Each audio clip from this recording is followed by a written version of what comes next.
Selamat pagi Bapak, selamat pagi teman-teman. Kami dari kelompok 3 akan menjelaskan assignment 9 tentang proses penggajian dan liabilitas yang belum dicatat. Selanjutnya, kami dari kelompok 3 beranggotakan 5 orang. Yang pertama ada absen 12, Herianto Kawilarang, absen 16, M. Yudariansyah Hasim, absen 9, Miftah Aspiana Utami, absen 26, Ratu Mila Susilawati, dan absen 29, Wilsa Yohana. Next. Bagian pertama adalah program audit. Next. Jadi pada bagian pertama ini, kami ditugaskan untuk menyiapkan sebuah program audit yang harus membahas mengenai 5 arsersi, yaitu arsersi existence or occurrence, yang kedua arsersi completeness, yang ketiga arsersi rights and obligation, yang keempat arsersi valuation and allocation, yang kelima arsersi presentation and disclosure. Selain membahas program audit, kami juga diharuskan untuk membuat sebuah tujuan audit yang spesifik dari arsersi ini. Selanjutnya,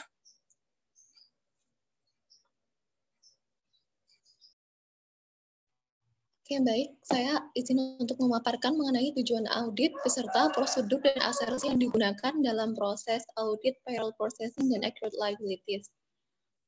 Yang pertama, mengenai tujuan audit, setidaknya ada 3 tujuan audit yang akan dicapai dalam proses audit ini. Yang pertama adalah semua tax expense dan payroll expense yang real telah dicatat. Kedua, semua kemungkinan penting disediakan dalam akun atau diungkapkan dalam catatan kaki. Ketiga, accrued liabilities diklasifikasikan dengan benar statusnya sebagai current liabilities atau long-term liabilities. Selanjutnya, kita akan membahas mengenai prosedur dan asersi yang digunakan dalam proses audit. Nah, setidaknya ada seperti yang disebutkan di soal, ada 5 asersi yang akan kita gunakan dalam proses audit. Nah, untuk prosedurnya sendiri, yang pertama kali harus kita lakukan adalah melakukan review atas pengendalian internal yang dapat diterapkan dalam berbagai akun accrued liabilities. Dalam hal ini, kita akan menggunakan prosedur inquiry atau memperoleh keterangan atau informasi baik secara verbal maupun dokumen-dokumen yang bersangkutan. Nah, untuk prosedur yang pertama ini kita dapat gunakan untuk mengetes semua asersi.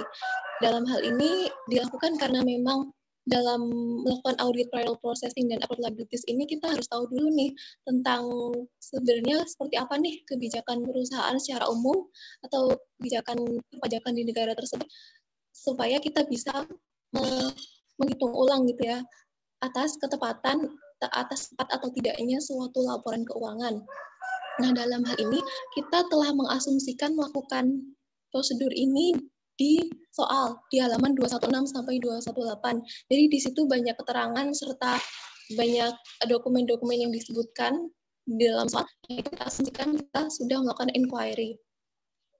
Kemudian yang untuk mengetes asersi existence occurrence, setidaknya ada 3 prosedur yang harus dilakukan.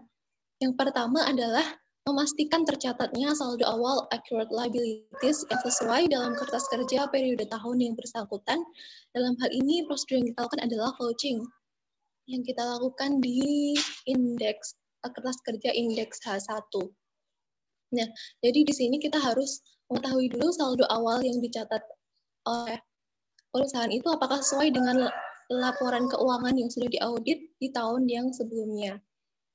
Kemudian yang kedua ada melakukan vouching saldo akhir dalam akun withholding tax, PIKA, Mediacare, Federal Unemployment, dan State Unemployment. Ini juga kita lakukan di schedule H1. Kemudian yang ketiga, melakukan review dokumen pendukung dan menelusuri saldo akhir dalam akun accrued property tax dan dividend payable. Dalam hal ini kita lakukan vouching. Oh, mohon maaf, ini salah. Sebenarnya ini indeks harga. Jadi kita lakukan di schedule harga. Nah, terus yang selanjutnya kita akan menguji asersi completeness atau kelengkapan. Ada 2 prosedur yang akan kita gunakan.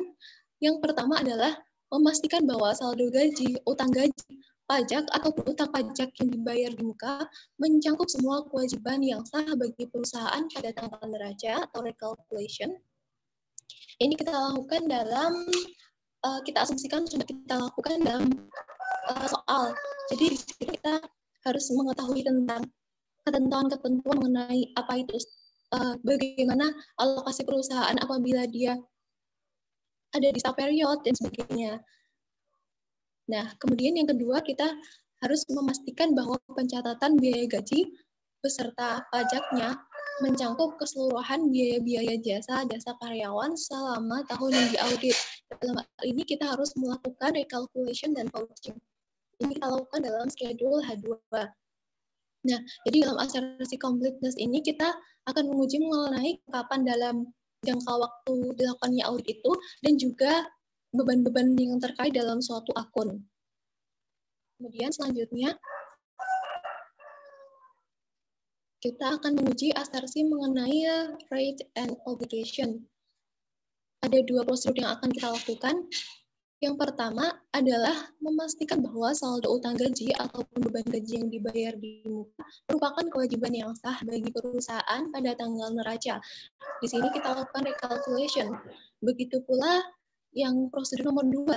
Di sini kita harus memastikan juga bahwa saldo utang pajak ataupun pajak yang dibayar di muka merupakan kewajiban yang sah bagi perusahaan pada tanggal neraca recalculation.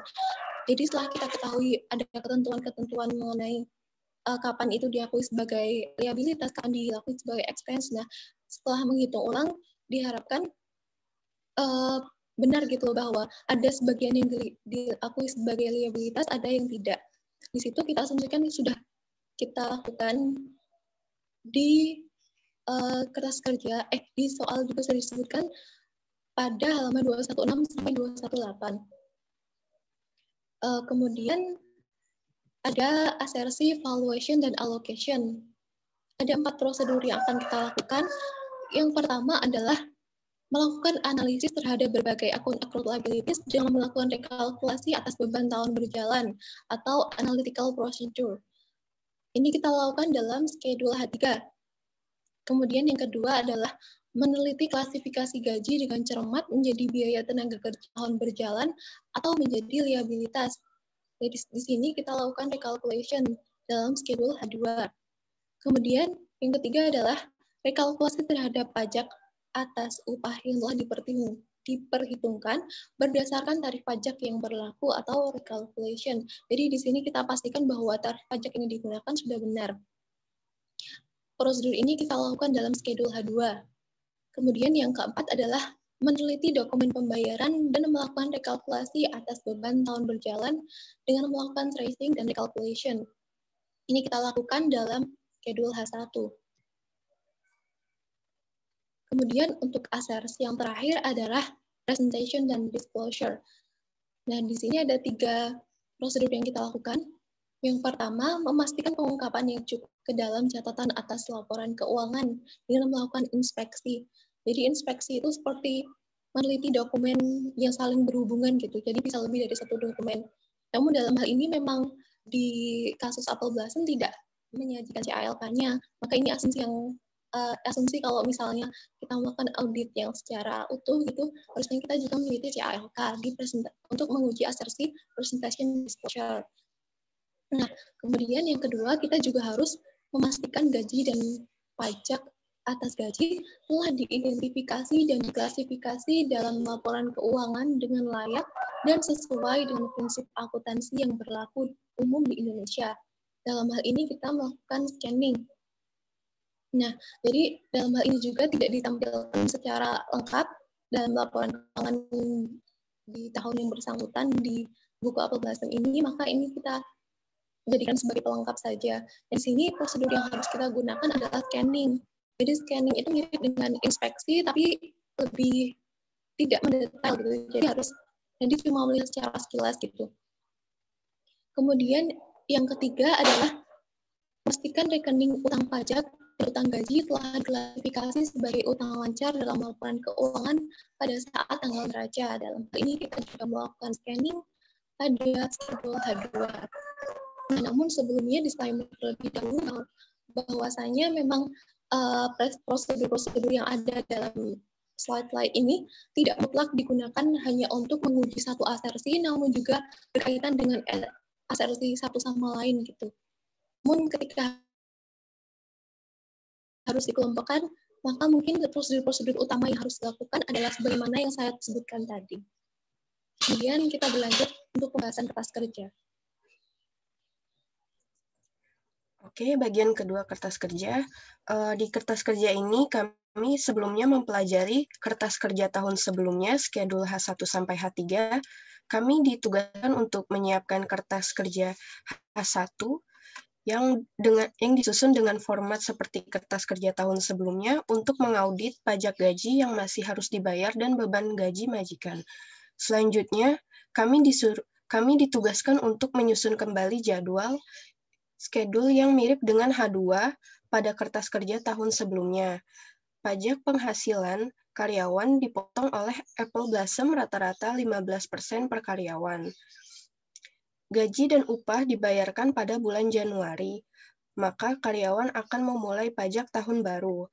Pajak gaji yang berlaku berkaitan dengannya harus diakumulasikan pada bulan Desember. Selanjutnya, kami mempelajari kertas kerja H3 pada kertas kerja periode sebelumnya dan ditugaskan untuk menyiapkan skedul serupa dengan referensi H3 untuk menganalisis akun hutang, dividen, dan pajak properti yang harus masih dibayar. Selanjutnya,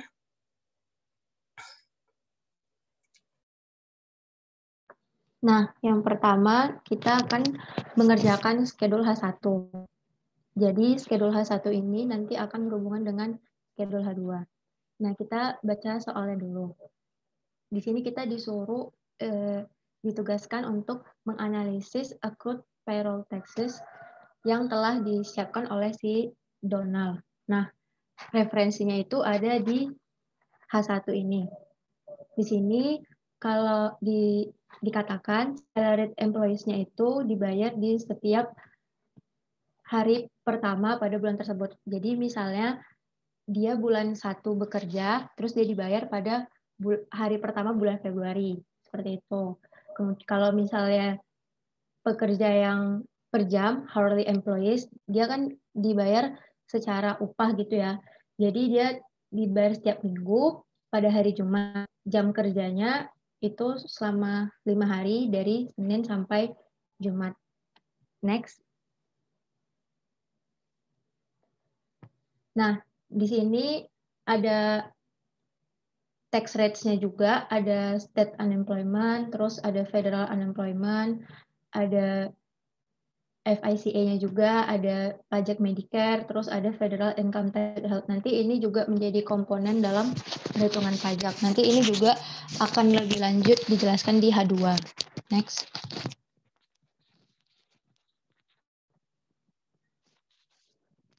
Next. Nah, untuk dividends payable dan selanjutnya, next. Dan property tax payable ini nanti ada di H3. Akan jelaskan lebih lanjut. Nah, di sini sudah ada kertas kerja accrued payroll tax dan balance per auditnya itu sebesar 129.248. Nah, angka-angka ini berasal dari slide selanjutnya. Nah, dari sini. Pertama, kita harus menghitung payroll tax-nya dulu. Jadi, tadi kan udah ada 5 jenis pajak ya, FICA, terus Medicare, state unemployment, fed unemployment, sama withholding tax.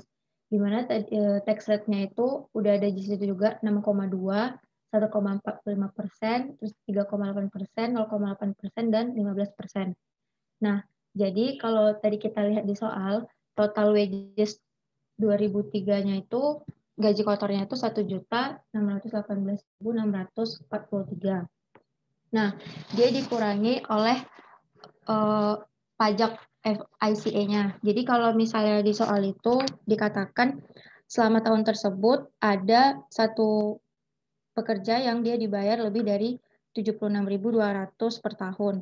Dari total ini sebesar 129.500 tidak dikenakan oleh pajak ICA. Jadi kita kurangin 129.500. Nah, terus kita kurangin juga dengan wages over unemployment-nya. Perhitungan wages tax-nya itu, kalau yang FICA-nya itu kita langsung kurangin aja, 1.600.000 sekian dikurang 129 sekian. Terus kalau yang Medicare-nya, itu tidak ada pengurangan, jadi tetap. Terus yang state unemployment-nya itu dari mana 1.352.643-nya itu dari 1.618 dikurang 266. 266-nya itu didapatkan dari 38 kali 7.000. Karena di cerita soalnya itu maksimum yang dikenakan untuk pajak unemployment itu kan sebesar 7.000. Dan juga selama tahun itu ada 38 pekerja. Jadi 38 dikali 7.000 sama dengan 266.000. Sama dengan Fed unemployment juga 266.000. Nah, kalau yang withholding tax-nya itu tidak ada pengurangan, jadi sama juga 1.618 sekian. Nah, wages tax-nya itu dikalikan sama masing-masing rate pajaknya. Dapat hasilnya employer expense. Yang kalau FICA-nya itu 92.000 sekian, kalau Medicare-nya itu 23.470, state unemployment-nya itu 10.108, Fed unemployment-nya itu 2.000 sekian, dan withholding tax-nya itu 242.796. Nah, kalau misalnya kita baca di soal, yang ditanggung sama employer atau pemberi kerja itu state unemployment dan federal unemployment. Sedangkan yang ditanggung, kalau misalnya yang ditanggung oleh employee itu dia FICA sama Medicare, sedangkan yang ditanggung sama employer itu semua pajaknya, FICA, Medicare, state unemployment, Fed unemployment sama withholding itu ditanggung sama pemberi kerja.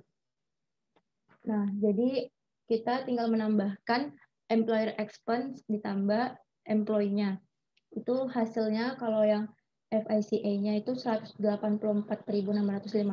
Medicare-nya 46.941, state unemployment-nya 2.108, Fed unemployment-nya itu 2.128, dan withholding tax itu 242.796. Nah, inilah dia perhitungan masing-masing pajak perusahaan tersebut. Nah, selanjutnya ini ada total wages expense.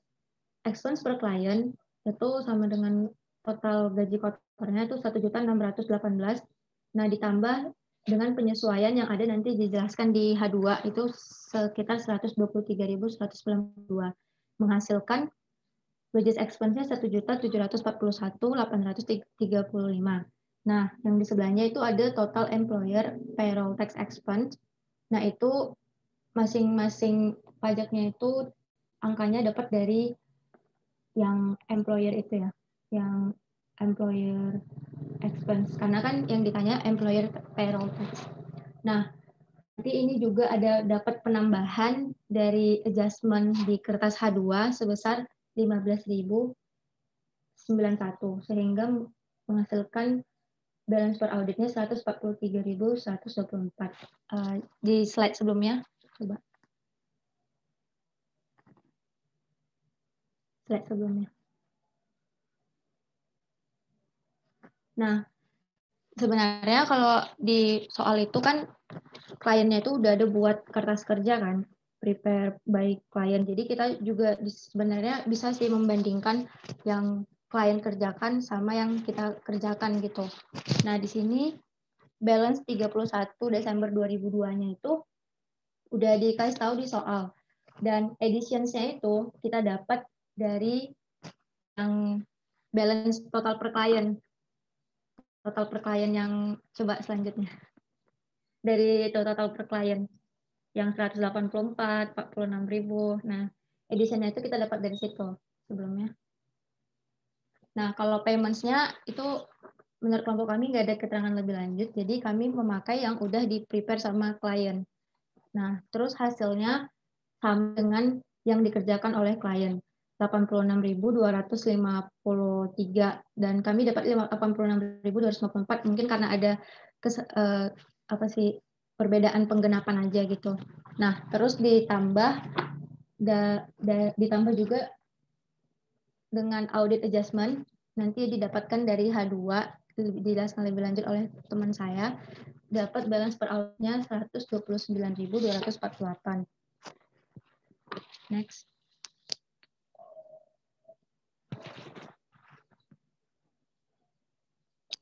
Selanjutnya, schedule H2 akan menjelaskan terkait wages and salaries payable. Nah, jadi ini ada beberapa data referensi yang akan digunakan untuk menjelaskan isi dari schedule H2 nanti. Pertama itu dari pegawai. Jadi Apple Blossom ini disebutkan bahwa pada kuarter terakhir dia memiliki total 38 pegawai, yang mana 24 pegawai itu terdiri dari 5 divisinya, yaitu ada administration 3 orang, plan operation, ada sales and credit, controller, dan treasurer. Nah, ini adalah pegawai yang digaji secara bulanan. Lalu selanjutnya ada pegawai yang bekerja secara jam yang digaji secara mingguan, yaitu ada 14 pegawai. Boleh next, Will? Nah, selanjutnya ini ada referensi tarif pajak, juga sudah dijelaskan oleh Wilsa sebelumnya, ada state unemployment, federal, VICA, Medicare, dan income tax withheld. Next. Ini periode pelunasan. Jadi di sini nanti ada 2 periode pelunasan, yang mana kedua periode ini masih terutang yang akan nanti dilunasi pada Januari 2, 2004 dan tanggal 9 Januari 2004. Yaitu untuk stub period. Boleh next. Nah, jadi kita langsung masuk saja ke schedule H2. Nah, yang pertama itu untuk pegawai yang mingguan. Nah, yang mingguan ini tadi sudah disebutkan bahwa minggu terakhir dia bekerja itu berakhir pada 26 Desember 2003, yang mana jumlah pegawainya itu ada 14 orang. Lalu untuk stub period ini bisa dikatakan periode di mana perusahaan itu menangguhkan pengakuan bebannya dahulu. Jadi tidak langsung membayar gajinya. Nah, stub period itu dimulai dari 29 Desember hingga 31 Desember. Nah, perhitungannya itu kan di sana kita lihat. Untuk yang hourly atau ini baru mingguan itu, gross-nya itu 7938. Itu juga ada di referensi sebelumnya. Dan stub period itu ada di angka 4.763. Nah, angkanya dari mana? 4.763 itu diperoleh dari 3 hari. 3 hari itu dimulai dari tanggal 29, tanggal 30, dan tanggal 31, dibagi 5 hari. Karena si pegawai mingguan ini kan bekerja secara 5 hari kan ya, dari Senin sampai Jumat. Nah, namun karena periodenya itu berakhir pada bulan Desember 26, jadi jatah bekerjanya itu hanya tinggal 3 hari. Jadi 3/5 dikali gross untuk yang dibayar mingguan, yaitu 7938. Diperolehlah nilai 4.763. Lalu untuk salary atau paid monthly, bisa slide sebelumnya dulu, Will, yang referensi pegawai. Nah, jadi yang monthly itu dijumlahkan semuanya. Untuk administration tinggal kita tambahkan 11.008, 3450, 1492, dan begitu juga yang divisi-divisi lain. Namun perlu dicermati pada divisi sales and credit, di sana dijelaskan ada sales manager, credit manager, 6 salesperson per each, dan accounts receivable clerk. Nah, di 6 salespersons itu, di angka $4.675 itu kita kalikan 6 orang. Karena disebutkan itu ada 6 orang yang bergaji sama. Jadi tidak langsung ditambahkan sekaligus semuanya. Next lagi ke kertas kerjanya. Nah, jadi di kertas kerja ini terbagi menjadi 2 bagian, yaitu di gross-nya itu sendiri yang kita sudah lihat di referensi di gaji pegawai, ada withhold tax, VICA, dan Medicare. Nah, ini adalah pajak-pajak yang menjadi pengurang untuk yang ditanggung pegawai. Jadi mengurangi gross pegawai itu sendiri. Nah, cara menghitungnya tinggal kita kalikan gross-nya itu dikalikan tarif. Jadi misalkan untuk yang hourly itu 7938 kita kalikan 15%. Begitu juga sampai ke bawahnya. Lalu untuk Vika masih sama, gross-nya kita kalikan 6,2% dan Medicare kita kalikan dengan 1,45%. Lalu diperolehlah net itu 6140,368. Sehingga mendapatkan hasil total akhir itu nanti 95289. Namun yang di sisi kanan itu adalah pajak yang ditanggung oleh perusahaan, yaitu ada Vika, Medicare, Suta, dan Futa. Vika dan Medicare tadi kan sudah dijelaskan juga oleh Wilsa, itu ditanggung oleh perusahaan dan pegawai, sehingga dimasukkan di perhitungan perusahaan juga. Sedangkan Suta dikalikan 3,8% dan Futa dikalikan dengan 0,8%. Kita jumlahkan secara footing saja ke bawah, diperoleh hasil tersebut. Nah, kita lihat dalam buku Apple Blossom ini, si kliennya ini memang belum ada mencatat balance workbook-nya. Jadi seluruh perhitungan yang kita hitung berdasarkan yang sudah dikurangi pajak tadi, kita lakukan penyesuaian. Yang mana untuk seluruh gaji pegawai di bulan Desember yang belum dibayar, itu dimasukkan ke akun wage and salary expenses sebesar 123.192. Lalu untuk 95.289 yang wage and salary payable itu diperoleh dari keseluruhan gaji kotor pegawai dikurangi pajaknya. Yang sudah dikurangi withhold tax, sudah dikurangi Vika, sudah dikurangi Medicare. Lalu untuk payroll tax expense, ya ini adalah pajak-pajak yang harus ditanggung oleh perusahaan, diperoleh dari gross itu yang sudah dikurangi oleh Vika, Medicare, Suta, dan Futa. Sehingga diperolehlah angka 15.091. Dan terakhir itu accrued payroll tax diperoleh sebesar 42.994. Nanti angka yang 123.000 dan 15 nanti angka 15.091 dan 42.994 tadi kita masukkan ke schedule H1. Begitu.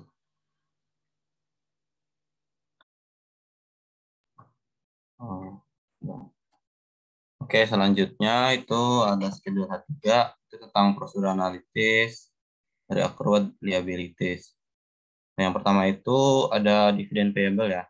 Dividend payable itu pada halaman 36 Apple Blossom yang ini menyatakan bahwa mengautorisasi pembayaran itu dividennya itu per lembar sebesar $2,5 dengan jumlah yang beredar itu ada 9.250 itu pada halaman 16 ini. Awalnya itu yang diterbitkan itu 6.000, lalu ada tambahan 3.250.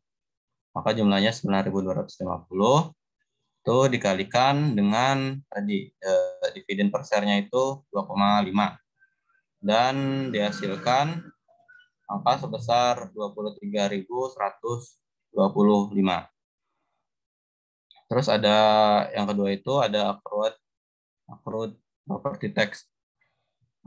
Property tax dibebankan atas inventory, land, dan depreciated value. Itu nilai book value-nya atas aset pada 1 Januari itu angka inventory, land, sama book value of depreciable asset ini didapatkan dari halaman 261. Inventory senilai 873.766, land-nya itu 82.250, book value of depreciable asset-nya 706.305, lalu dijumlahkan itu total propertinya sebesar 1.662.321. Nah, dalam soal si perusahaan ini itu ada dua ya, ada dua kota, itu di Chicago sama Cook County tadi sudah ditunjukkan oleh Wilsa. Itu rate-nya sebesar untuk di Chicago itu 75%, sedangkan di Cook County itu 27%. 75% ini dikalikan dengan total propertinya, asset value-nya itu senilai, jadi hasilnya 1246741, untuk di Cook County senilai 448827. Di soal juga disebutkan bahwasanya tax rate-nya itu untuk di Chicago itu 1,4%. Di Cook County 1,01%, maka asset value dikalikan dengan tax rate menghasilkan angka property tax untuk di Chicago 17,454, di Cook County 4.533. Dijumlahkan hasilnya sebesar 21.988. Nah, ini terus analisa prosedurnya. Dividen payable-nya itu pada tahun sebelumnya angkanya itu ada di buku sudah diberikan itu 17.575, accrued property tax-nya itu 14.113. Dan ini pada balance tahun ini itu yang tadi sudah kita hitung, dividen payable-nya senilai 23.125, accrued property tax-nya 21.988. Ada perubahan dari 17.000 ke 23.125 itu perubahannya 5.550. Mana jika dipresentasikan itu hasilnya senilai dibulatkan itu 32%. Sedangkan accrued property tax mengalami perubahan sebesar 7.875, yang mana jika dipresentasikan itu senilai 56%.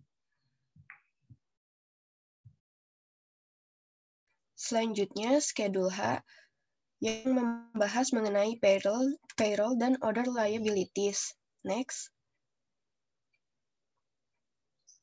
Selanjutnya. Oke, schedule ini merupakan rangkuman dari schedule H1 dan H3. Schedule ini menyajikan akun-akun yang berkaitan dengan payroll dan other liabilities. Yang pertama, ada akun accrued payroll tax.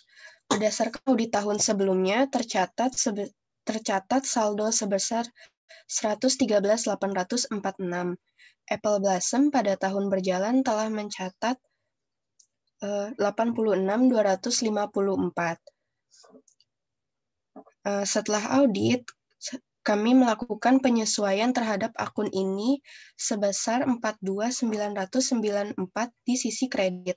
Dari penyesuaian ini, akun ini bertambah menjadi sebesar 129.248. Selanjutnya, akun yang kedua, berdasarkan audit tahun sebelumnya tercatat sebesar 81.239. Apple Blossom sebelumnya belum mencatat di bukunya akun ini, sehingga kami melakukan penyesuaian di akun ini dengan menambah 95.289 di sisi kredit, sehingga saldo per audit menjadi 95.289. Akun ketiga, accrued payroll tax, berdasarkan audit sebelumnya tercatat sebesar 14.113. Apple Blossom selama tahun berjalan telah mencatat saldo sebesar 298.988. Kami tidak melakukan penyesuaian terhadap akun ini, sehingga saldo tetap sebesar 298. Selanjutnya, akun keempat, dividen payable, berdasarkan audit tahun sebelumnya tercatat sebesar 17.575. Apple Blossom selama tahun berjalan telah mencatat saldo sebesar 23.125. Kami juga tidak melakukan penyesuaian terhadap akun ini sehingga besaran tetap sebesar 23.125. Menurut pendapat kami, Apple Blossom telah menyajikan secara wajar dan sesuai standar akuntansi keuangan yang berlaku secara umum.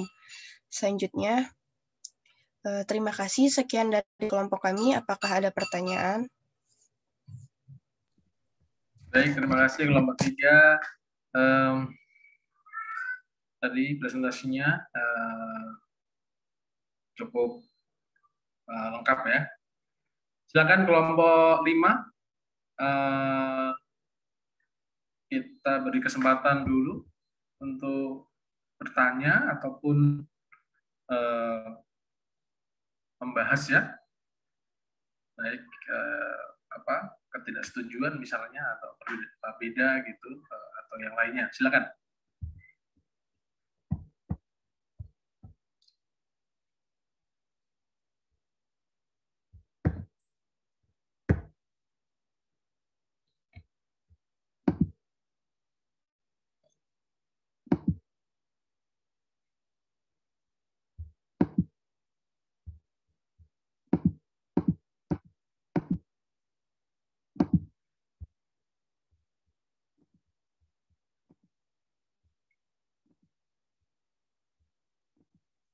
Ada kelompok 5?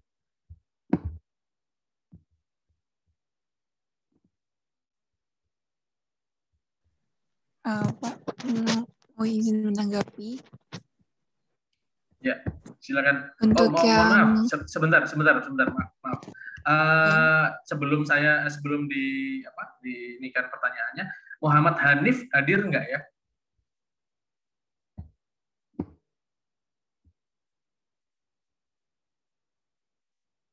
Muhammad Hanif nggak hadir.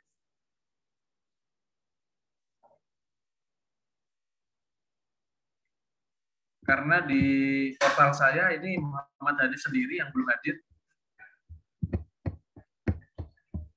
Iya Pak, Muhammad Hanif emang tidak hadir Pak.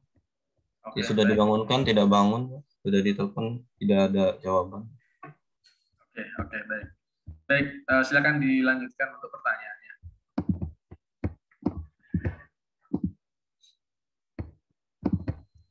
Ya, sebelumnya mohon maaf Pak, saya off cam soalnya sinyalnya lagi kurang stabil Pak. Ya, nggak apa-apa, silakan. Untuk kelompok 3 saya izin menanggapi yang lead schedule ya.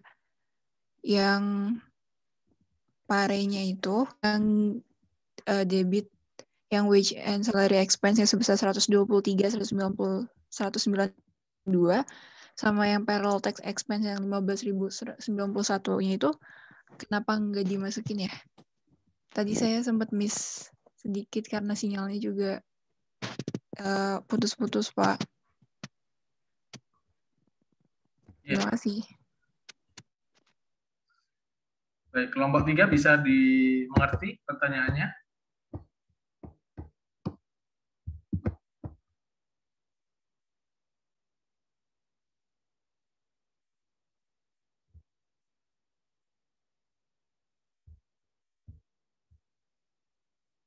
Bagaimana kelompok 3? Bisa Pak, bisa. Bisa ya, baik. Silakan berikutnya untuk pertanyaan berikutnya. Kelompok 5, apakah masih ada? Permisi, saya dari kelompok 5. Izin bertanya ke kelompoknya Wilsa dan kawan-kawan. Biasanya di akun seperti payroll, akun gaji itu resiko apa ya yang biasanya itu terjadi? Resiko ya. Gitu. Terima kasih. Oke, resiko yang sering terjadi di payroll ya? Iya, Pak. Baik. Ini pertanyaan dari Wilda. Silakan berikutnya. Apakah masih ada?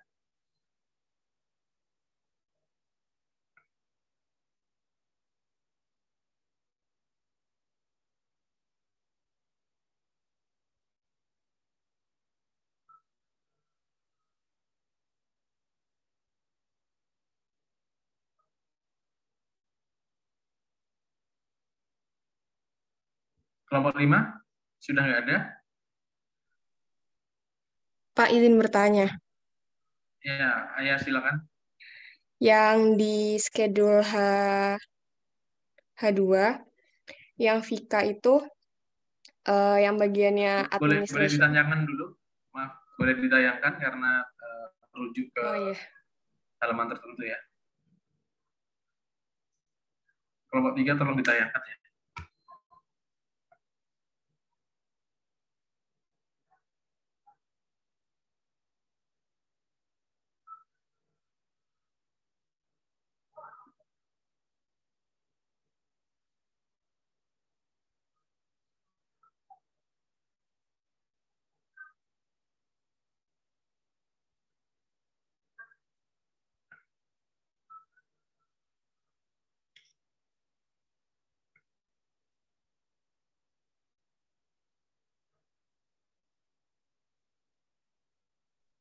Yang mana ya? Ayo. Silakan. Belum muncul.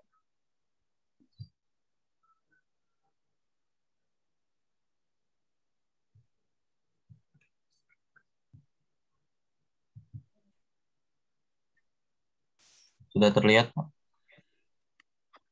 Belum, Lagi Will. proses. Ya sudah. Oh, belum ada. Di tempat saya sudah. Oh iya. Yang H2-nya, Will. H2. Yang ini. Ke bagian kertas kerjanya. Udah. Nah, itu yang administration yang Vika itu tadi yang 989 dapat dari mana ya, Will? Oh, yang ini ya? Mm-mm. Oke. Itu kalau kelompoknya kita itu hasilnya itu 306. Diperoleh dari 4992 dikali 6,2%. Nah, mau minta penjelasan dari Kawil itu 989-nya dapat dari mana? Itu. Sorry, 488 tadi yang mana? Yang 989, Pak. Ya, maksudnya kalau dari kelompok 5 tadi ketemunya kan 3 berapa tadi? 392. 392 diperoleh dari? Enggak, dapatnya 306, Pak. Diperoleh dari mana itu? Tadi dari 4992 dikali 6,2%. 4992 itu di mana? Di bagian atasnya, Pak. Bentar. Sebentar, Pak. Ya.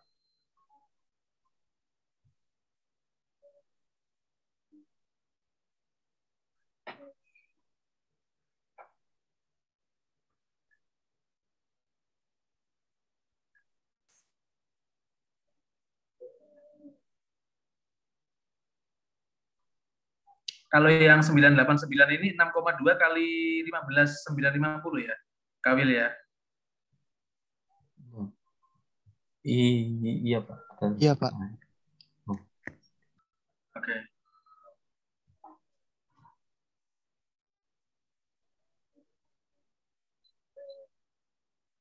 Dari ini, Pak. Yang atas coba, Will. Yang dari soalnya. Ini bukan? Yang ini ya? Yang di administration-nya. Ini. Nah, itu kan yang dari presidennya kan dia udah dikenain nyampe bulan 7 ya.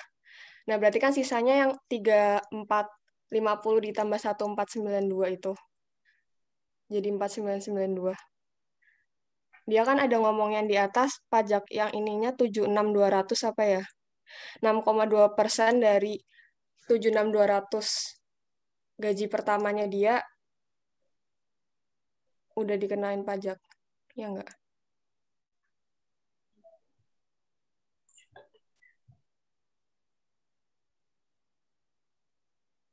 Yang mana itu yang menyatakan itu ya? Di yang atasnya apa yang apa? Yang the following tax rates were applicable 2003 itu. Atasnya apa ya, Will? Kayak yang di soal itu ada deh. Boleh mungkin soalnya aja kalau nggak ada di slide.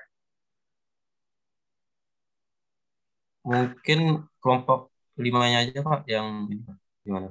Soalnya bingung. Ya, boleh. Ya, coba yang soalnya gimana? Ya.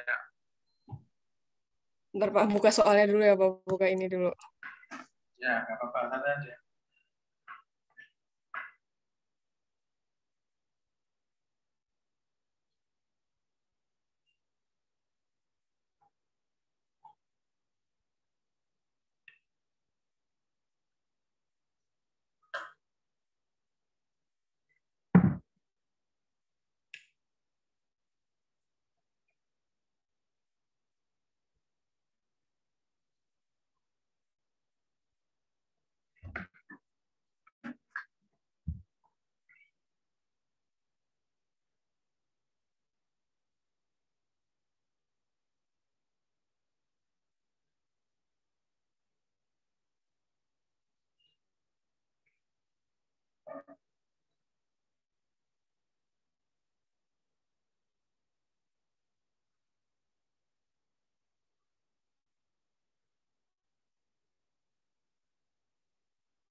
Nah, di sini, di bagian atasnya, Wilda.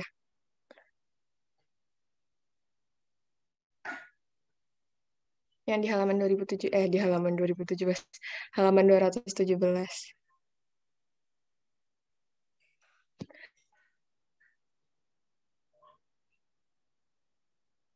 Atas dikit.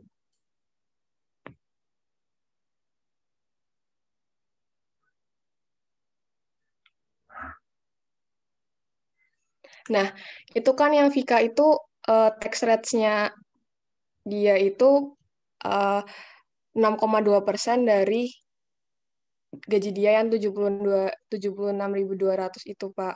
Jadi si presidennya itu kan 11.000 berapa? Wil ke bawah. Ini 76.200 loh. Iya,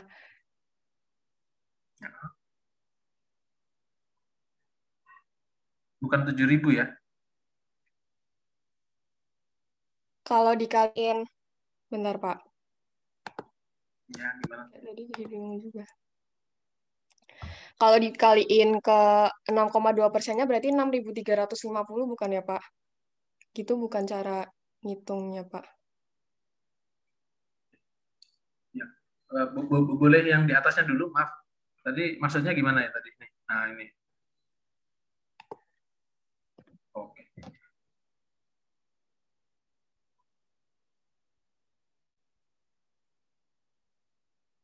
6,2% of force 76.200 employer meets with help from employee.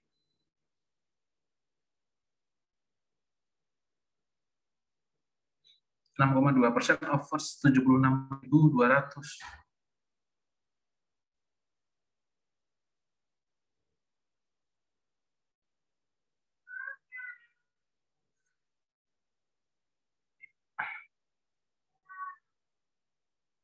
Ini gimana? Kalau dari Ayah gimana nih? 6,2% of force. Tarifnya 6,2% dikali 76.200. Ya, untuk 76.200 yang pertama maksudnya. Iya, iya benar, Pak. Kan hasilnya 6.320.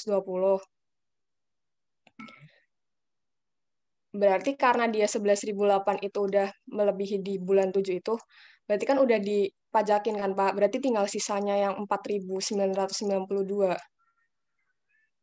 Oh, bukan ya.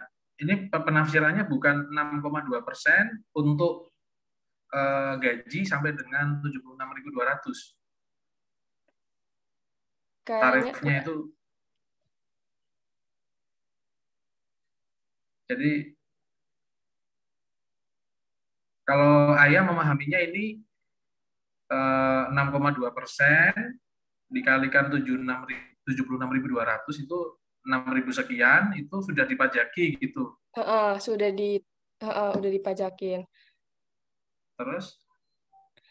Nah, habis itu jadi tinggal yang si presidennya kan berarti udah. Nah, ntar yang sisanya itu yang tinggal dibebankan, Pak. Berarti 3.000 tadi berapa? 4.992 dikali 6,2%-nya itu. Presidennya kok bisa sudah, maksudnya gimana ya? Anunya? Analisisnya. Gimana, Pak?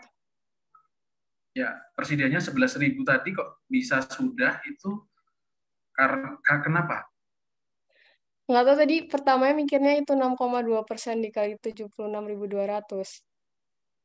Karena dia udah 6.320 sendiri gitu. Sedangkan yang lainnya kan dia 3.000 sekian sama berapa ya tadi 1.000 sekian apa ya? Dia gajinya dia 11.000 gitu, Pak.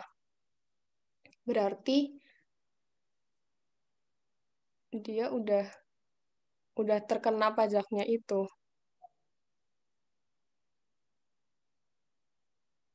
Kan yang 6,2% kali 76.200 kan 6.320. Nah, kalau penafsirannya dari kami itu 6.320 itu gajinya kan, Pak. Nah, dari si presidennya itu 11.000 sekian. Berarti dia udah termasuk dari 6.320 itu dan dia udah dipajakin gitu, Pak. kalau yang udah melebihi 6.320. Jadi bukan yang lebih dari 76.200 apa ya, Pak?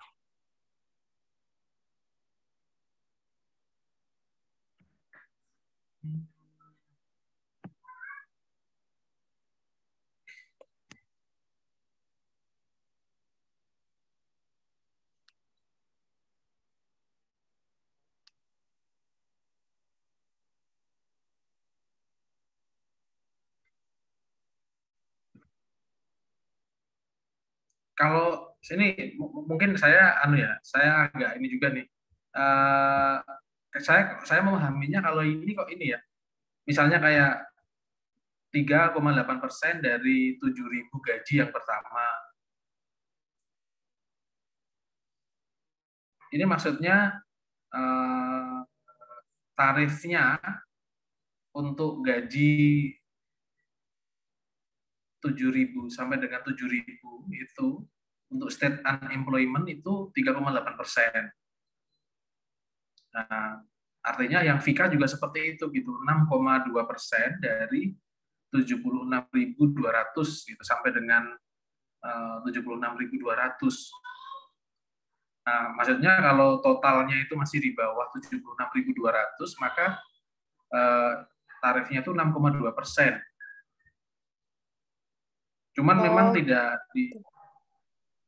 dijelaskan kalau misalnya yang setelah di atas 76.200 itu berapa tarifnya. Mungkin ada tarif progresif kayak gitu loh. Tapi nggak ngerti nih. Mungkin ada, saya juga nggak terlalu ini kalau artinya saya cenderung memahaminya mungkin mirip dengan yang kelompok 3 sih ini.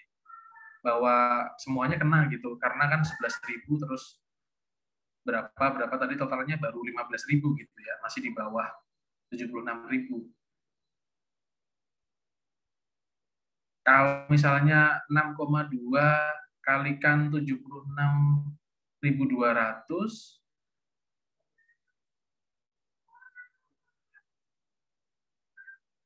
nah 76.200 ini kira-kira apa? Ini kayak semacam ini nggak sih? Batasan kayak gitu bukan sih?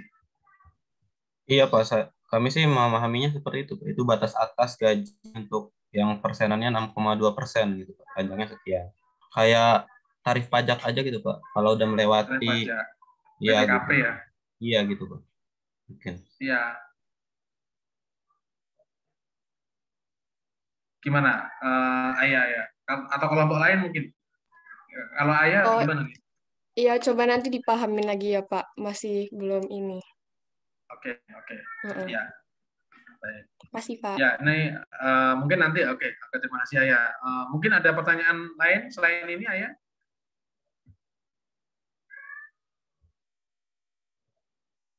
Belum ada lagi sih Pak. Mungkin bisa ditanggapin dulu Pak. Oke, baik. Baik, silakan kelompok 3 mau diskusi dulu atau mau langsung menanggapi? Silakan.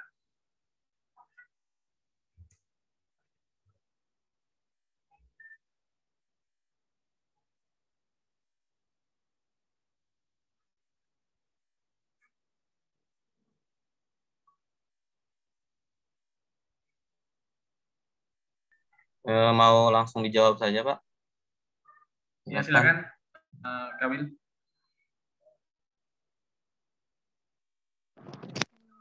Kami akan menjawab pertanyaan dari Hilda terlebih dahulu. Resiko apa biasanya yang terjadi pada akun gaji? Jadi kami tadi telah berdiskusi dan yang pertama menurut kami itu resiko yang terjadi adanya ghost employees gitu. Misalnya ada kartu jam kosong yang disimpan oleh pengawas pabrik yang juga membagikan paket upah kepada karyawan. Nah, resiko penipuan jenis ini jika staf yang memperbarui file induk untuk perubahan juga terlibat dalam persiapan atau distribusi paket upah. Jadi kayak dia nggak ada, dia itu ada karyawan, dia itu ada kartu karyawan padahal nggak ada karyawannya. Jadi dia tetap digaji gitu loh. Padahal nggak yang digaji itu nggak ada orangnya gitu, nggak bekerja gitu. Terus yang kedua adanya timing error, kesalahan kesalahan penghitungan waktu. Misalnya itu memasukkan karyawan baru ke dalam daftar gaji sebelum mereka benar-benar mulai bekerja, atau tetap mencatat nama karyawan di daftar gaji mereka setelah keluar dari perusahaan. Misalnya seorang karyawan itu bekerja di perusahaan di tanggal 1 Februari, tapi dia udah dihitung di bulan pertengahan Januari. Kan sebenarnya itu nggak adil gitu ya. Atau dia itu udah keluar dari perusahaan itu akhir Februari, tapi tetap terhitung masuk sampai pertengahan Maret gitu. Jadi kan perhitungan gajinya juga jadi beda dan itu termasuk beresiko gitu kan. Terus yang terakhir adanya pembayaran yang tidak terotorisasi gitu. Misalnya pembayaran lembur. Ada lembur yang tidak diotorisasi atau yang tidak direkonsiliasi secara independen dengan total pencatatan lembur untuk periode yang sama. Misalnya dia itu seorang karyawan, dia itu lembur, dia itu bilang kalau dia itu lembur, padahal dia nggak lembur gitu, tapi ada kertas lemburnya gitu, dan dia nggak valid lah gitu, tapi dia tetap dibayar atas lemburnya itu. Nah itu kan juga termasuk resiko dari payroll. Nah, kira-kira seperti itu jawaban dari kelompok kami. Apakah ada tanggapan dari Wilda? Ya, silakan Wilda. Sudah jelas, Pak. Terima kasih, Wilsa. Iya. Oke. Ya, cukup jelas ya. Jadi antara lain tadi disinggung cost employee, ya betul sekali ya. Yohana tadi bisa ya menyampaikan resiko penyebab, tentunya konteks audit kita ini, pelajaran kita ini kan terkait dengan resiko salah saji. Cuman kan berkali-kali saya sampaikan ke adik-adik bahwa penyebab salah saji itu tidak hanya error ya, tapi juga fraud. Gitu. Nah, ini contoh dari Wilsa ini yang kategori yang penyebabnya itu adalah fraud gitu ya. Antara lain adalah ghost employee. Ya, betul ya. Bahkan di Indonesia itu masih banyak loh yang seperti itu gitu ya. Saya pernah meriksa Pemda itu, ya ketemu juga seperti itu. Jadi ini sudah pensiun gitu ya, sudah pensiun. Sudah artinya kalau sudah pensiun ya sudah tidak aktif, tapi dia masih dimasukkan ke dalam daftar pegawai yang menerima gaji. Gitu. Nah, kemudian juga resikonya itu sebenarnya kalau di Indonesia ya, selain ghost employee sudah pensiun, sudah meninggal dan lain sebagainya, tapi masih keluar gajinya, pembayarannya. Kemudian berikutnya itu ya potongannya. Jadi kayak potongan pegawai itu kan banyak ya.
tahu kenapa ininya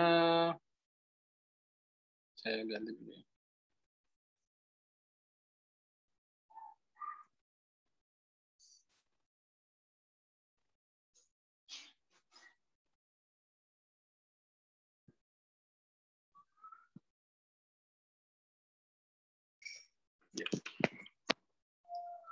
Ya, bisa ya?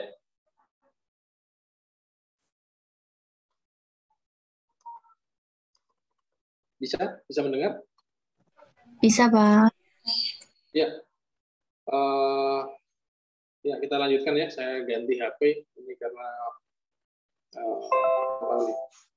di laptopnya bermasalah. Ya, jadi tadi sampai mana ya? Ya, selain ghost employee itu kadang-kadang juga di potongan-potongannya itu kadang suka dimainkan ya sama apa ya bagian yang apa ya seharusnya yang mengelola itu gitu ya, kayak misalnya iuran wajib pegawai IWP gitu ya, kemudian potongan taperum, kemudian pajak ya, pajak penghasilan ya. Itu kadang dipotong gitu ya, dipungut tetapi tidak disetorkan gitu. Nah, ini juga jadi salah satu resiko. Memang kalau sudah dipotong itu dia sudah keluar. Jadi kalau pencatatan di pemerintah itu kan namanya gaji, dan itu di potongan-potongan dari gaji, dan itu dia sudah ditanggung oleh pemerintah. Itu pencatatannya itu udah dipisah gitu. Jadi begitu ya untuk nyatet gajinya itu hanya keluar masuk aja, langsung keluar bruto total gitu. Jadi kayak misalnya tadi taruhlah bayar 1.100.000 gitu ya, gajinya 1 juta, kemudian potongan-potongannya itu 100.000. Nah, yang dicatat di catatan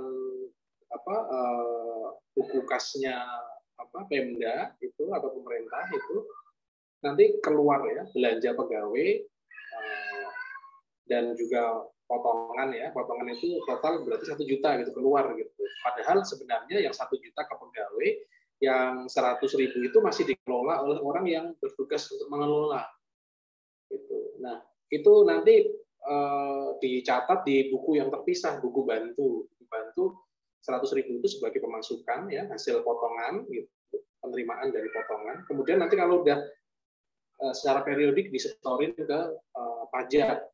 Nah, karena auditor itu kadang-kadang nggak mengecek buku bantunya itu gitu. Jadi kadang-kadang ada yang dipotong tapi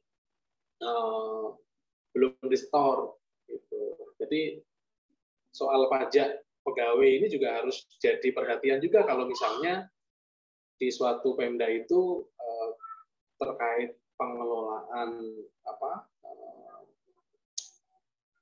gaji pegawainya itu berisiko tinggi ya. Kan antar satu Pemda dengan Pemda yang lain itu kan beda-beda gitu. Tapi ada yang memang mereka itu suka memainkan di soal gaji pegawai ini. Ya kayak ghost employee tadi juga, kalau misalnya ghost employee itu ada, itu otomatis yang pajaknya kan juga dipotong sama dia kan, dipotong kemudian dikelola tersendiri. Nah, tapi tentu kan nggak disetor. Orang gajinya kalau di kantor pajak itu dia sudah dilaporkan sudah ini kok sudah pensiun atau sudah dipecat misalnya, sudah berhenti lah gitu. Jadi kantor pajak kan juga pasti nge-link dengan Kemenpan ataupun BKN gitu ya terkait data pegawai-pegawainya gitu. Jadi ada ikutannya ghost employee. Kemudian tadi yang kedua juga masalah apa tadi ya, Wilsa ya. Yang kedua tadi saya agak kesalahan penghitungan waktu, Pak. Misalnya kayak karyawannya itu kerjanya di bulan Februari tapi dia udah terhitung dari bulan Januari gitu Pak. Jadi. Oh, ya kesalahan penghitungan waktu gitu ya. Ya, betul. Kemudian ketiga soal lembur tadi ya. Iya Pak. Lembur. Ya, kalau dulu waktu saya awal-awal jadi pegawai itu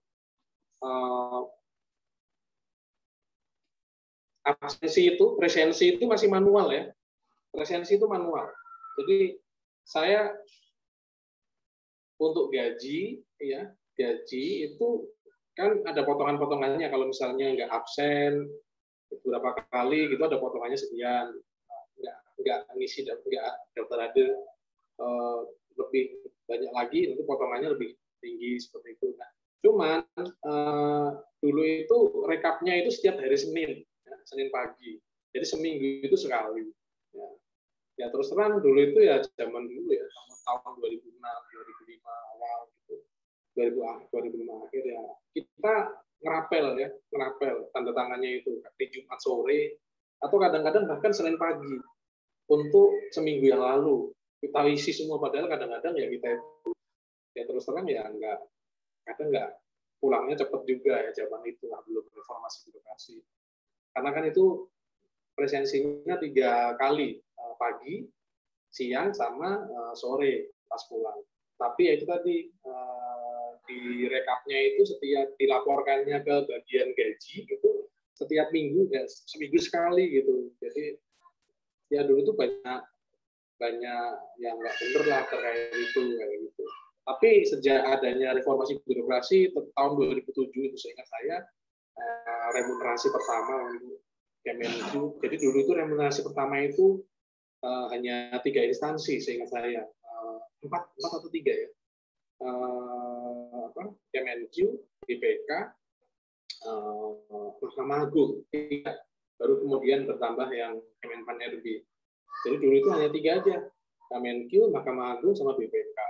Nah, itu sudah mulai pakai sistem. Nah, sistemnya ya macam-macam, ganti-ganti ya. Ada yang face recognition, pakai wajah, ada yang pakai jempol, ya, ada yang pakai telapak tangan, sampai yang terakhir ini wajah dan jari kalau di tempat saya.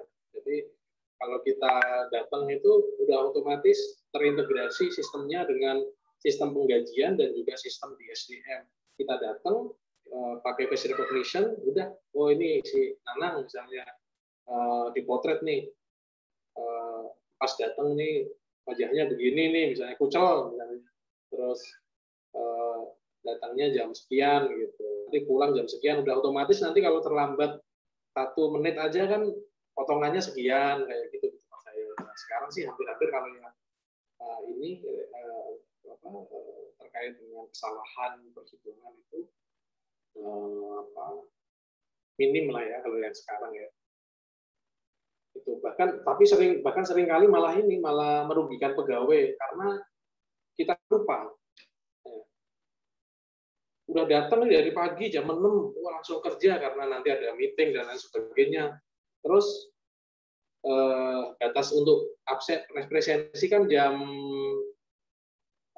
berapa ya? Misalnya jam 7.45. Nah itu kita padahal udah jam 6 itu, udah kerja, udah nyiapin presentasi segala macam.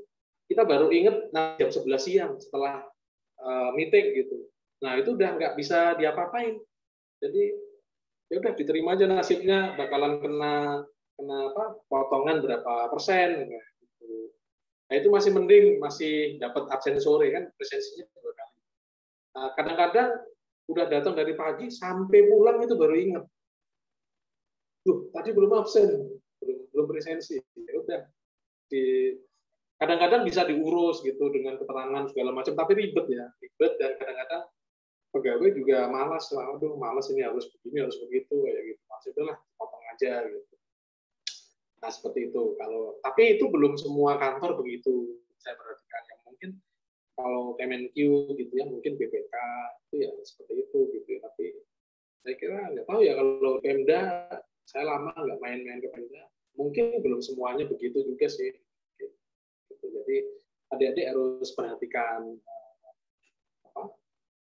hal-hal seperti itu juga kan awalnya di-assess dulu ya kalau mau kita menilai risiko dari suatu akun itu kan di-assess dulu ininya kan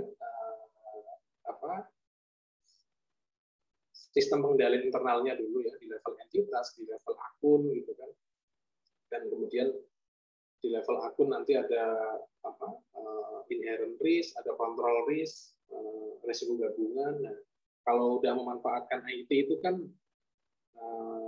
control risk-nya relatif bagus, meskipun dalam perjalanannya IT ini juga bisa dimanipulasi. Makanya ada yang namanya audit IT governance, tata kelola IT.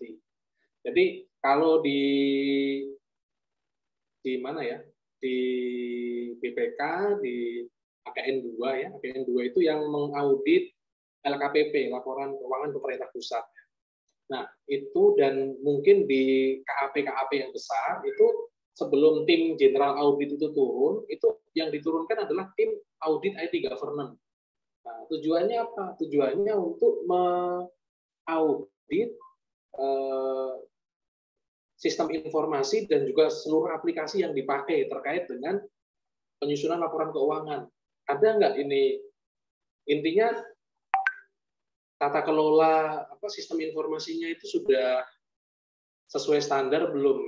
Sudah, artinya kan kalau IT itu kan garbage in, garbage out gitu ya. Kalau sampah yang dimasukin, nanti keluarnya juga sampah. Maksudnya kadang-kadang sistemnya itu dimanipulasi gitu loh. Ya artinya data mungkin bukan sampah, tapi bisa juga dimanipulasi di dalam. Nanti keluarnya itu udah di hasil manipulasinya. Gitu. Jadi ini untuk memastikan bahwa tidak ada manipulasi di sistem IT gitu. Kalau tim general audit kan nggak sampai sedalam itu. Kebanyakan kan hanya langsung menggunakan outputnya aja, meskipun itu dalam bentuk database gitu kan, tapi kan itu outputnya. Gitu. Jadi seperti itu cara kerja dari audit zaman sekarang ya di dunia IT ya. Nah, nanti kalau misalnya ada yang perlu didalami dengan investigasi, nanti diturunkan tim digital forensik, kayak gitu. Ya, jadi nanti kalau adik-adik jadi auditor, apakah di mana?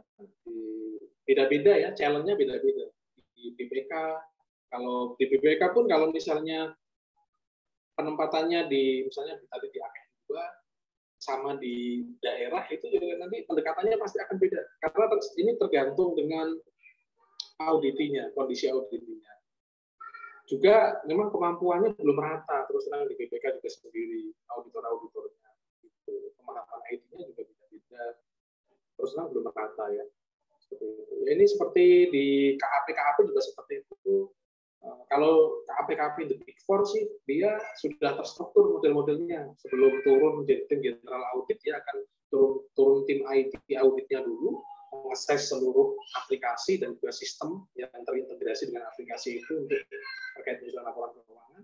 Setelah nanti hasilnya bagaimana, kan tahu nih, resikonya terkait kendalian di sini, nanti tinggal dicek outputnya sama tim general audit.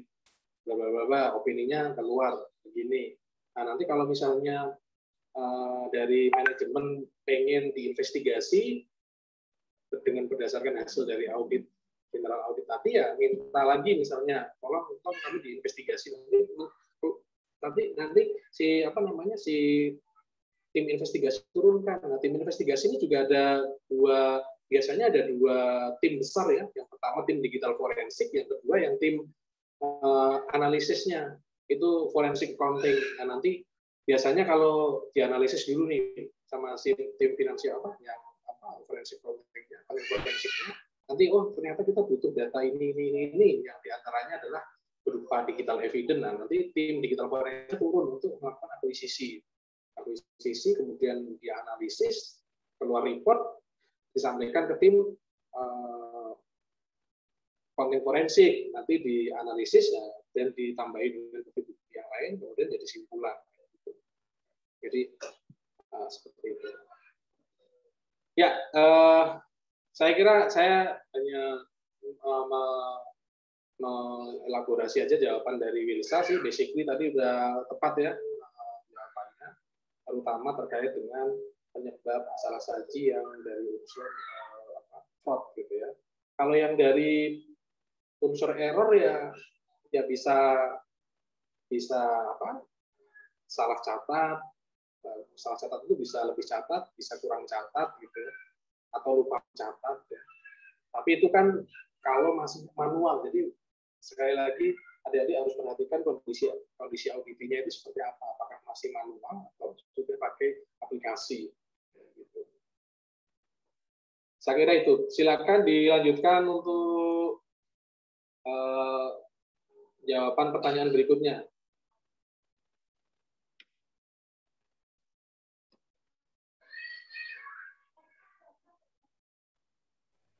Oke, selanjutnya saya akan menjawab pertanyaan Nesya. Mengapa di lead schedule kami tidak menyampaikan atau menyajikan akun wage and salary expense dan payroll tax expense. Menurut kelompok kami, lead schedule ini hanya untuk menyajikan akun-akun yang berkaitan dengan penggajian dan liabilitas yang belum dibayar, sehingga kami hanya menyajikan akun yang berkaitan dengan itu, yaitu akun accrued payroll tax, wage and salaries payable, accrued and property tax, selanjutnya dividend payable. Jadi akun-akun expense tidak kami tampilkan, seperti itu. Sekian. Apakah bisa diterima, Nesya? Ya, bagaimana Nesya tanggapannya? Oh iya. Jadi hanya yang liability saja ya, yang expense-nya nggak masuk ya? Iya. Oke, makasih Mila. Iya, sama-sama. Oke, boleh mungkin Nesya, kalau menurut Nesya bagaimana? Mungkin ada cara pandang yang lain mungkin? Silakan aja, nggak apa-apa, kita diskusi. Awalnya saya mikirnya juga expense-nya dimasukin gitu, Pak. Tapi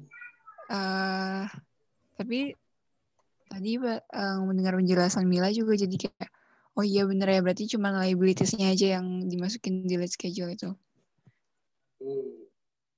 Itu sih, Pak. Ya. Kenapa dimasukin? Awalnya berpikir, kenapa dimasukin? Karena dia masuk ke, apa ya, berkaitan juga gitu, Pak, dengan liabilities yang lainnya. Oke. Ya. Oke, ya baik. Terima kasih, Nesya. Ya, Pak. Makasih juga. Ya, saya kira kalau ini memang lead schedule untuk akun ini ya, payable ya, utang ya, terutama utang gaji dan juga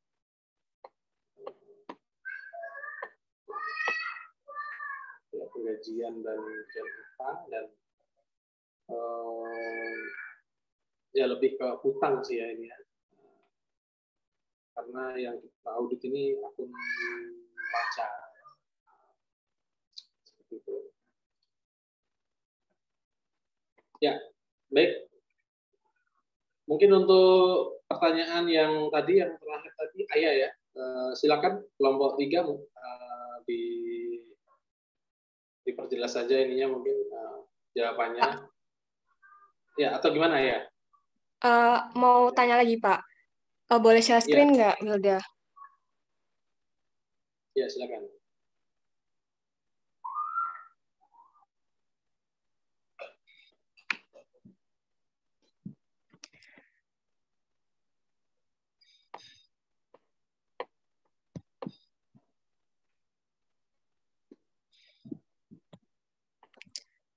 Yang di halaman 216.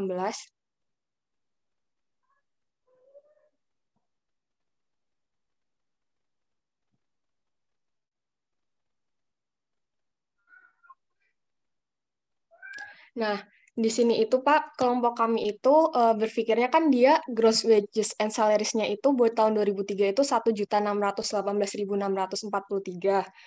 Nah, jadi yang di gaji yang di halaman 217 itu kelompok kami mengiranya itu per bulan Pak. Karena kalau misalnya kita kaliin masing-masing dikaliin 1 tahun 12 itu tuh bisa nyampe 1.200.000 gitu Pak, hampir mendekati si expense-nya itu.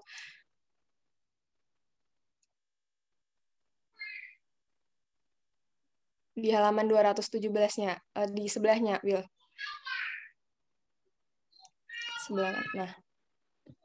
Nah, ini kalau misalnya kita jumlahin semuanya, kan ini ada yang pegawai full dibayar full 1 tahun, ada yang nggak dibayar full 1 tahun. Nah, itu tuh dia yang 24 pegawai ini, jadi masing-masing presiden ini tuh 11.008 itu kelompok kami berpikirnya tuh dibayar per bulan. Karena kalau kita samain sama beban gajinya 1 tahun 1.600.000 sekian, itu tuh hampir mendekati gitu loh, Pak. Kalau 11.000, 3.000, 1.492 sampai 2.300 itu ditambahin, kayak nggak nyampe 1 jutaan, Pak.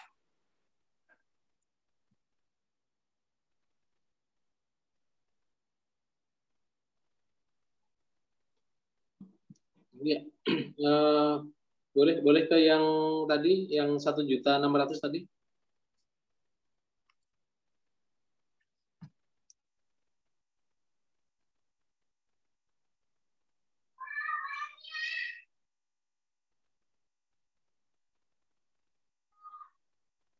Gross wages and salaries for 23 or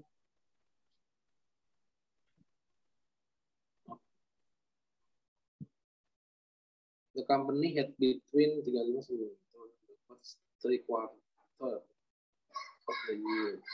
From the beginning of the 4th quarter through the end of the year, Blossom had 38 employees. During the year, there was 1 employee earning in excess of 76.200 tahun. The total excess, which is not subject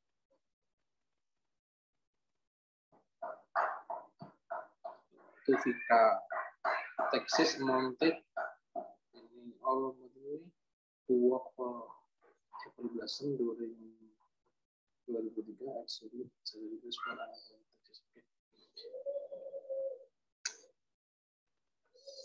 During the year, hanya ada 1 employee dengan penghasilan di atas 76.200 tahun ya. Iya benar Pak. The total excess which is not subject to FICA.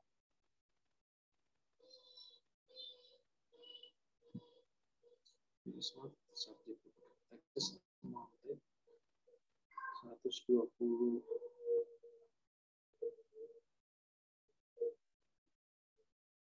Bentar ya. Oh, 41 employee.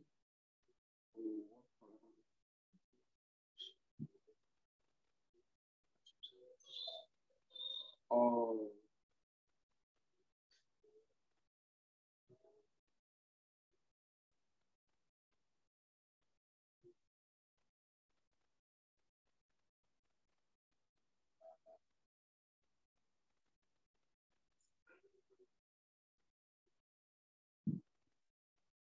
Bentar ya.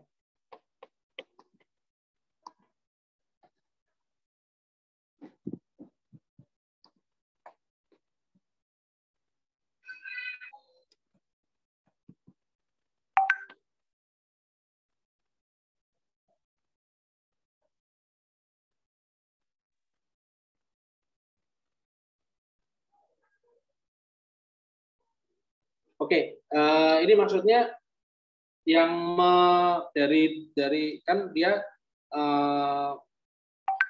triwulan 1 sampai 3 employees-nya 35 sampai 41. Terus mulai triwulan 4 dia 38. Terus selama 1 tahun itu jumlah gaji brutonya kan 1,6 juta ya. Terus yang dapat penghasilan di atas 76.200 tahun itu hanya satu. Nah, kemudian total kelebihan, maksudnya apa nih? Total excess which is not subject to FICA. Itu yang maksudnya yang kelebihan yang mana nih?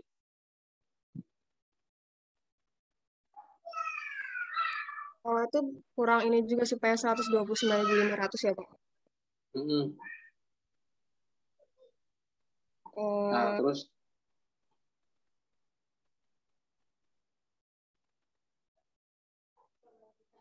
Oke, ini sebenarnya sudah bisa. Terus pemahamannya dari kelompoknya Ayah bagaimana? Yang itu tadi gaji yang itu tuh 1 bulan, Pak, bukan 1 tahun full. Kayak presiden 11.008 itu per bulannya 11.008. Jadi nanti kita kalikan 12 gitu, Pak. Sekretari juga gitu. Biar hampir mendekati 1.618.643. Nah, kan itu total yang 24 pegawai yang full dibayar 1 tahun itu 1.012.022. Nah, sisanya itu sama yang pegawai yang tidak tetapnya itu, Pak, yang dari 41 kurangin 24 kan ada yang tidak full 1 tahun. Yang ada penjelasan di bawahnya itu, Pak.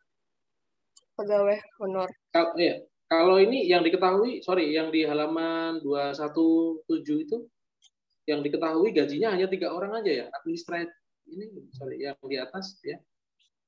Yang mana, Pak? Administration ini, ini gajinya total ini. Nah, itu ayat totalin. Itu ayat totalin administrasi sampai controller itu, sampai treasurer itu, kalau dikaliin 12 ya, Pak, itu 1.012.022. Kalau ditambah semua berapa ini, Ayah?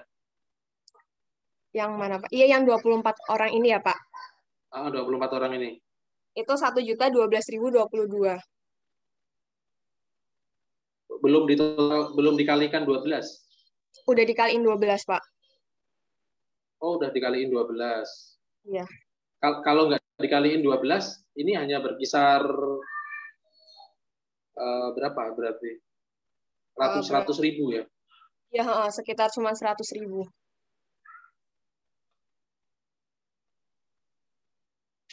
Kalau yang lain, bukan pegawai tetap ya, kemungkinan ya. Iya, di bawahnya ada, Pak, ada penjelasannya juga, Pak. Ada 14 pegawai yang tidak tetap itu digajinya 7.938.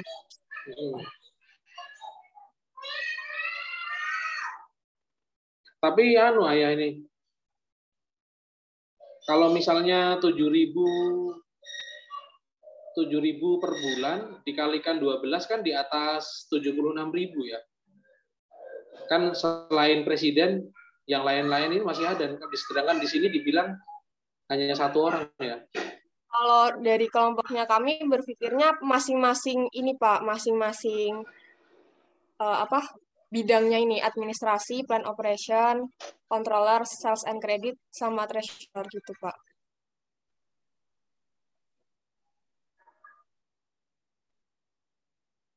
Tapi nggak dibilang ya di sini ya. Di soalnya begitu ya. Hanya one gitu. Iya, Pak, nggak tahu juga, Pak. Jadi patokannya masih yang 1.600.000 sekian itu, Pak. 1.600.000 sekian. Oke, kalau kayak gitu gimana terus? Oke, coba asumsinya terus. Nah, habis itu berarti yang 76.200 itu kalau misalnya dibagi 12 kan sekitar 6.300 sekian. Nah, dari si presiden ini buat mencapai 76.200 itu udah gitu, Pak. Berarti dia udah dipajakin. Nah, sisanya itu yang 4.992 yang dikali 6,2% itu tadi. Jadi berpikirnya kita kayak gitu.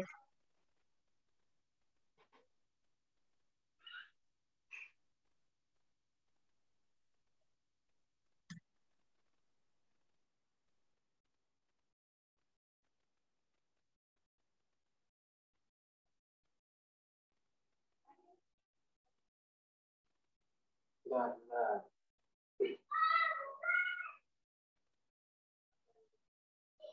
Izin Pak, apakah mungkin Excel-nya saja Pak bisa ditampilkan untuk kelompoknya kelompok ini? Boleh, silakan. Sebenarnya sama aja, Will. Ini cuman beda ininya aja, 306-nya aja.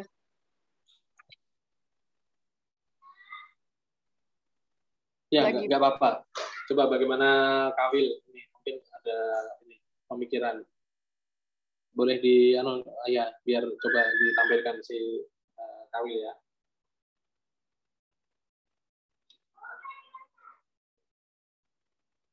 Bentar ya, Pak. Ya.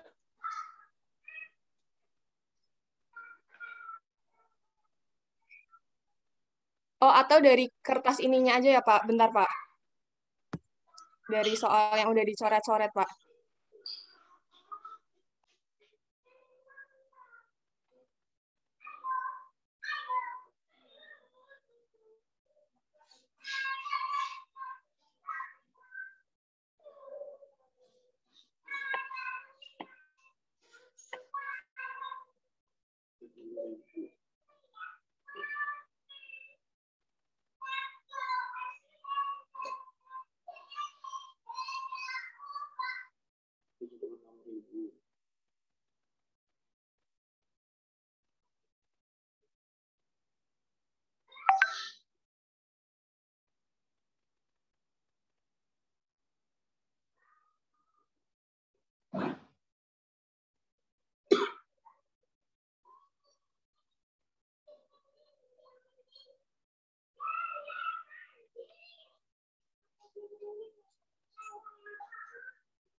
Ini kalau Vika ini dikenakannya itu atas masing-masing pegawai atau total gitu, total dari seluruh pegawai di perusahaan ya. Tarif 6,2% itu dikenakan terus sampai dengan, kan batasnya sampai dengan ini ya, 76 tadi ya, 76.200. Itu dikenakan untuk masing-masing pegawai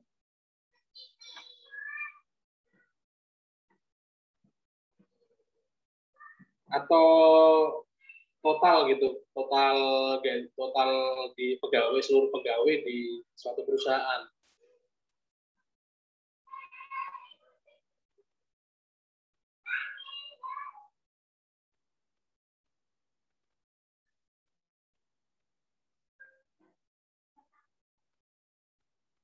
Kayaknya masing-masing pegawai ya ini ya.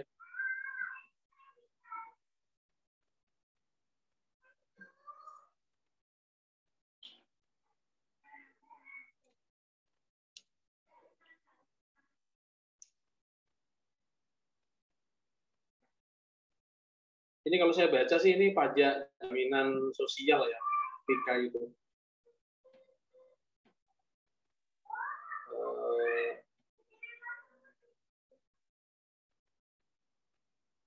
Federal Insurance Contribution Act, Tax, ya, PIKA. Federal Insurance Contribution Act.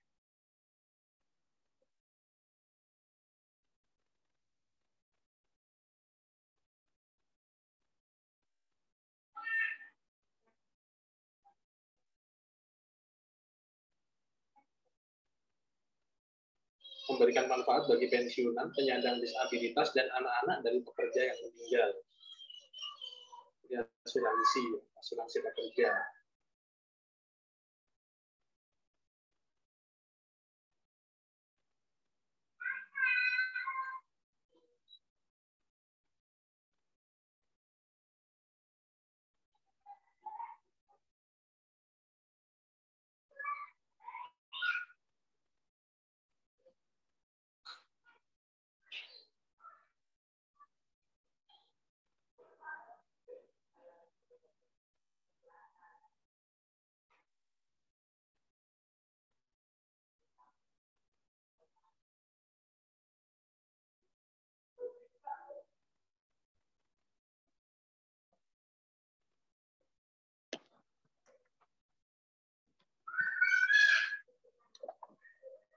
Ya.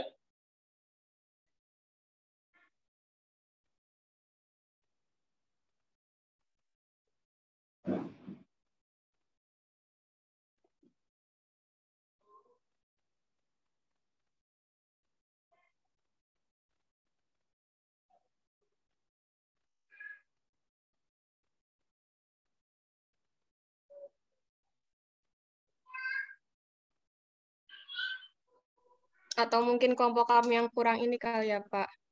Tetap ini kelompok 3. Bukan begini. 76.000, sorry. Sebenarnya memang saya mendapat sebenarnya yang ini, bahwa ini 11.000, yang 15.000 itu harus disetahunkan. Harus disetahunkan, ya kan? Terus kalau misalnya itu disetahunkan, yang 11.000 itu kan dikalikan 12 berarti sekitar 132 ya. 132.000. Kalau yang lainnya itu kan tadi 4.000 sama berapa tadi? 4.000 sama berapa dikalikan 12 kan masih di bawah 76.000 gitu ya. Nah, artinya ini kan ada satu orang, si presiden, yang di atas 76.000 dan ada 2 orang yang di bawah 76.000.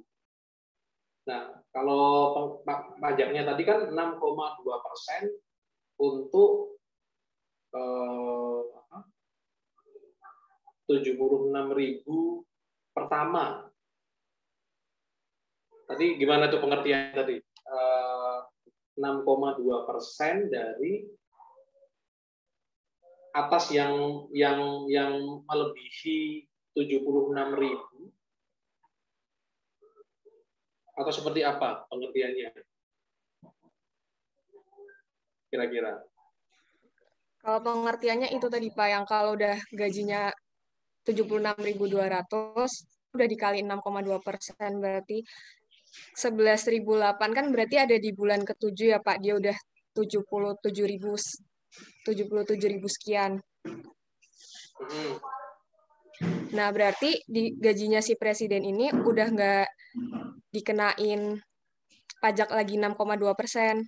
Karena cuman gaji yang lebih dari 76.200 itu yang udah dikenain 6,2%. Sepahamannya kami seperti itu, Pak.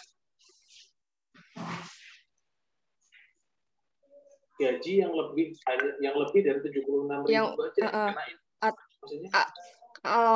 Kalau nggak gajinya dia sampai bulan ke-7 itu tuh udah gaji 76, kalau udah gaji 76.200 itu tuh udah dikenain 6,2% gitu Pak, si presidennya ini. Berarti kan dia udah di bulan 7 itu udah sekitar 77.000, kalau udah di setahunan juga dia udah kena kan ya Pak. Nah berarti tinggal sisanya aja yang 3.450 sama 1.492 gitu.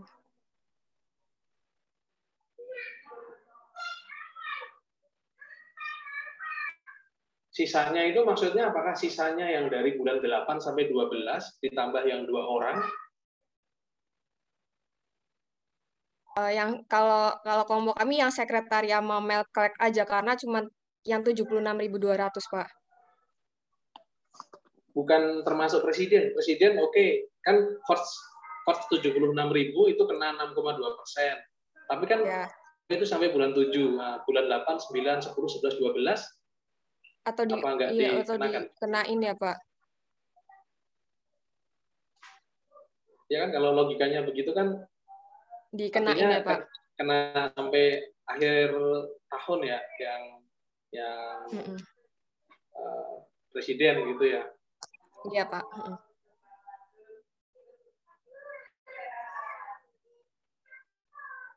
Atau justru begini, 76.000. Karena ini sangat spesifik tadi loh, pengertian dari 6,2% dikalikan dari boleh tadi tolong ditampilkan tadi, itu sangat menentukan sih ininya, pengertian tadi pajaknya, pengenaan pajaknya itu bagaimana gitu, 6,2% dari of wages sih Pak, dari karyawannya. Over 76.200 of wages. Oke. Berarti yang dikenakan itu hanya atas, jangan-jangan ini malah justru yang 76.000 nih yang dikenakan itu, kalau yang lainnya justru nggak kena. Jadi setiap karyawan itu kalau misalnya dia sampai minimum 76.000 itu yang kena pajak. Nah, kalau yang nggak sampai nggak kena.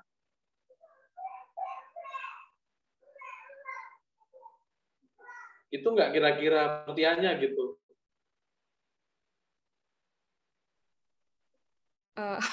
Atau minimum 76.200 itu udah kena 6,2% ya Pak? Kalau udah mencapai 76.200 dari tiap karyawan yang udah nyampe 76.200 gajinya, dia dikenain pajaknya udah dikenain pajak 6,2%. Udah mencapai 76.200. Jadi mau 130, mau 120, kalau dia udah 76.200 ya udah dikenainnya 6,2% gitu Pak. Iya, artinya ya tertentu memang bisa seperti itu. Ini memang penjelasannya terlalu simpel ya. Karena first itu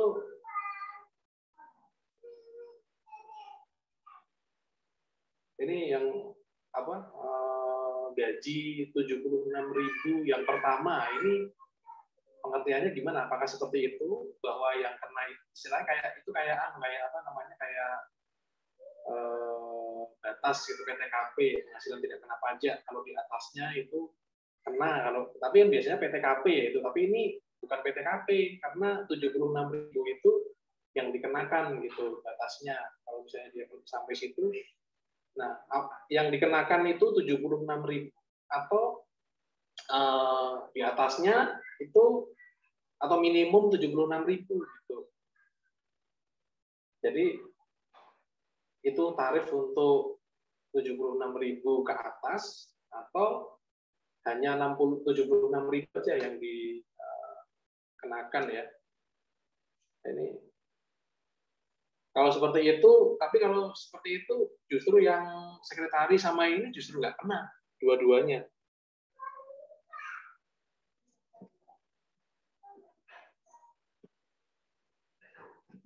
Ya.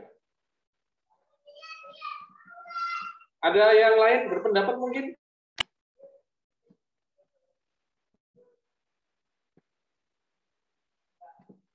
Jadi memang butuh harus ini, butuh pendalaman tentang FIKA ini menurut saya. Karena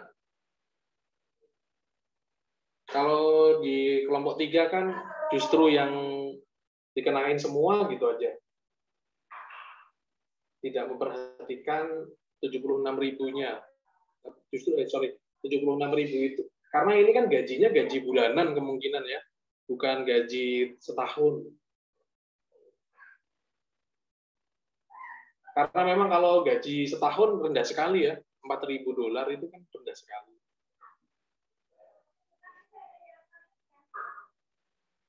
Ya kemungkinan ini bulanan sebenarnya.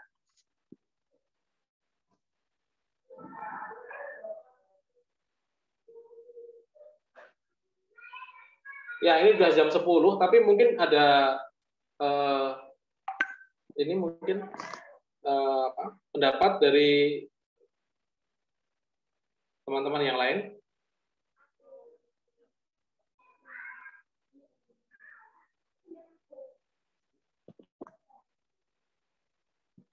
Bisa mendengar saya nggak ya ini? Tes? Bisa, Pak. Bisa, Pak. Bisa ya? Ya. Ada pendapat mungkin terkait FIKA ini? Artinya saya jadi lebih ini sih memang dari Ayah tadi, pertanyaannya Ayah. Ini sebenarnya konsepnya seperti apa gitu? Yang betul dari pertanyaannya Ayah itu bahwa menurut saya ya, gajinya itu bukan gaji bulan setahun itu, tapi gaji sebulan. Itu yang pertama. Kemudian konsep tarif pajaknya ini bagaimana? Pengenaannya itu gimana? Apakah yang dikenakan pajak 6,2% itu hanya yang bergaji minimum 76.200? Atau justru yang dikenakan itu ya 76.200 ini, kalau misalnya ada 100.000 ya yang kenanya tetap 76.200 kali 6,2%. Gajinya dia 1 juta, tetap kenanya 6,2% kali 76.200 gitu. Ya, karena saya ada kecenderungan yang kedua ini, dia gajinya mau berapapun, yang kena itu hanya maksimum 6,2% kali 76.200. Atau yang tadi yang saya sampaikan, misalnya dia 1 juta ya 1 juta dikalikan 6,2%. Gitu. Tapi kalau yang sekretaris sama yang lainnya itu kalau disetahunkan kan nggak sampai 76.000, artinya dia bukan objek dari FIKA ini. Gitu. Ini nanti yang harus kita cari ininya ya, jawabannya. Jadi adik-adik selain untuk minggu depan, selain membahas mengenai materi berikutnya, nanti tolong dicari nih konsep FIKA ini seperti apa. Ini karena memang pajaknya ya pajak Amerika, dan kita juga nggak familiar ya. Saya sendiri juga nggak familiar terus terang FIKA ini seperti apa konsepnya, karena memang ya di Amerika sana ya yang sistemnya berbeda dengan kita. Gitu ya. Tapi saya menduga seperti itu. Ada dua kemungkinan. Mungkin nanti setelah kita mempelajari lanjut ya bisa jadi benar ya, atau bisa jadi juga dua-duanya salah gitu. Seperti itu, nanti besok kita coba diskusikan lebih lanjut. Ada yang ingin menyampaikan mungkin yang terakhir? Ada pendapat lagi terkait itu? Ayah keluar ya, Ayah ya? Enggak, Pak. Cukup, Pak. Oke. Ya, baik. Kalau seperti itu, kita beri plus untuk kelompok 3 dan juga kelompok 5 ya.